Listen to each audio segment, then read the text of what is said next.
పర్యాటక శాఖపై అధికారులతో ముగిసిన ముఖ్యమంత్రి రేవంత్ రెడ్డి సమీక్ష.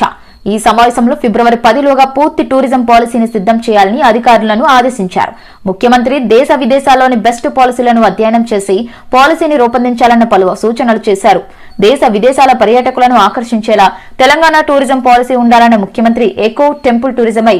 ఎక్కువగా దృష్టి పెట్టాలని సూచించిన సీఎం సమ్మక్క సారలమ్మ జాతర జరిగే సమయంలో భక్తులు పర్యాటకులను ఆకర్షించేందుకు రెవెన్యూ, ఫారెస్ట్, టూరిజం డిపార్ట్మెంట్స్ సంయుక్తంగా ప్రణాళికలు సిద్ధం చేయాలన్న సీఎం వచ్చే గోదావరి, కృష్ణా పుష్కరాలకు దేశవ్యాప్తంగా భక్తులు, పర్యాటకులను ఆకర్షించేలా ప్రణాళికలు సిద్ధం చేయాలని అధికారులను ఆదేశించిన సీఎం రాష్ట్రంలో ఎకో టూరిజంకు అవసరమైన ప్రాంతాలను గుర్తించి అభివృద్ధి చేసేలా ప్రణాళికలు ఉండాలన్న ముఖ్యమంత్రి హుస్సేన్ సాగర్ పరిసరాల్లోని సంజీవయ్య పార్క్, ఎన్టీఆర్ పార్క్, ఇందిరా పార్కులను కలుపుతూ టూరిజం సర్క్యూట్ ను అభివృద్ధి చేసే అంశాన్ని పరిశీలించాలన్న సీఎం పర్యాటక అభివృద్ధితో రాష్ట్రానికి మరింత గుర్తింపుతో పాటు ఆదాయం వచ్చేలా పాలసీని రూపొందించాలని సూచించిన సీఎం